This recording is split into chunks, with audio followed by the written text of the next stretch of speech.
Good afternoon, NCCP and friends. Good afternoon, Pastor Melissa. Hi, Pastor John. It's great to be with you all for this week's Yo NCCP. And this week we're joined by our very special gift, our guest, Bishop John Schol. He was supposed to be with us a few weeks ago, but we had technical problems, but we're really glad to have him Skyping live with us right now. So welcome, Bishop. Good afternoon, Well, thanks. Bishop. It's great to be with you. Yeah, it's great to be with you today. Well, Bishop, we just wanted to have you on, number one, to say thank you for all that you do and all the ministry you and Mrs. Schol have brought to the Baltimore, Washington Conference. And then specifically in our case, number one, for allowing us to work together, appointing us together. And especially for letting me be the lead pastor. That's right. And then part two, thanking you for bringing Grace, Greenmount, and St. John's together as a cooperative parish. And we are celebrating year number one of our appointment and year number one of the cooperative. And we're just seeing, some real fruit, come out of that arrangement and cooperation that we thought would take 5-10 years to bring together. They're just working in wonderful ways. Well, John and Melissa, we're just so glad that the two of you are working together. You're a dynamic team, and you bring such gifts to ministry. But I'm also glad that these three churches have come together. We've been following them and watching, and we know that they're working on paying their apportionments 100% and what that means to mission around the world, but also just the efforts that they're making to work together, to continue to strengthen ministry right there in the community and to serve the people in the community. One of the great hopes we have with cooperative ministry is just the whole sense that by working together, we can do more together than we can do on our own. And that's what we're beginning to see in the cooperative parish there already, and just some of the great things that are happening.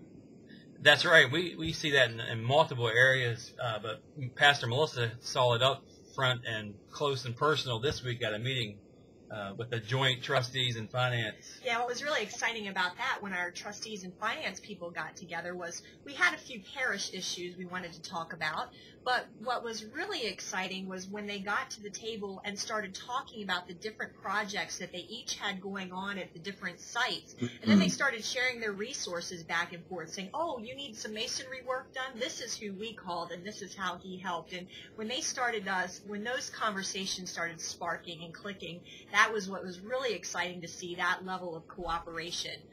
Not just about our parish, but to make sure that every one of the individual churches could benefit from the joint wisdom of the people brought together at the table. And right. we said from the very beginning that if we were just sharing pastoral leadership, then it's a waste of time. Right. Or that's an old model that we didn't want to revisit. And this was all about cooperating, across many different types of ministries, and we really had a good time leading them into that. And we've seen it in youth and children's ministry, and also men and women's groups as well.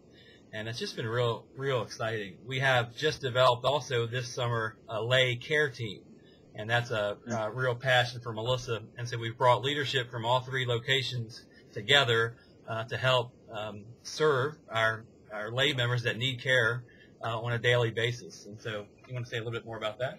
It's really a way to make sure that as we're bringing three churches together, nobody's falling through the cracks, and that we're making sure everybody has the kind of care they need at those crucial times in their lives when they need that. And so one specific example of that is we have a lay member who carries the mobile phone, and so he gets all the calls, all the lay care need calls, and then he distributes it to the right people to make sure that they're getting the care that they need.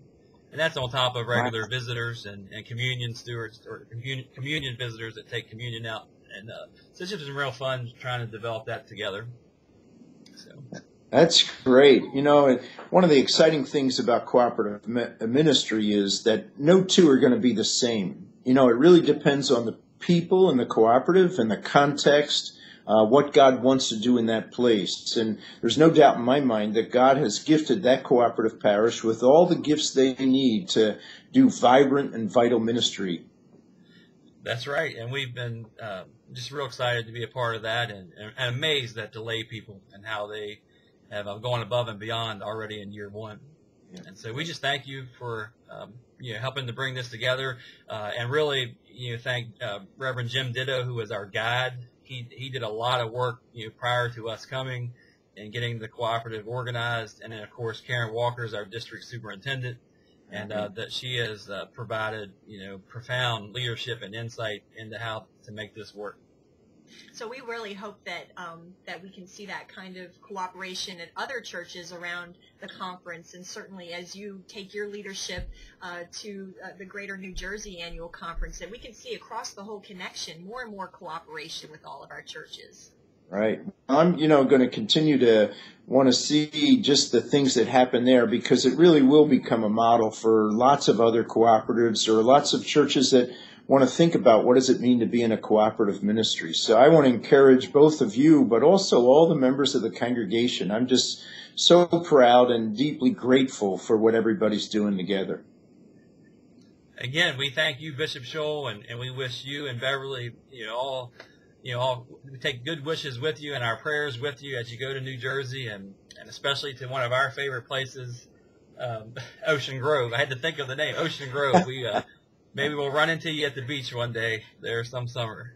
All right. That sounds great. Well, listen, take care and God bless. And my prayers are with you and with everybody there. And just, as I say, give thanks to God for all that you're doing. God bless. God bless. And thank you, Bishop. All right.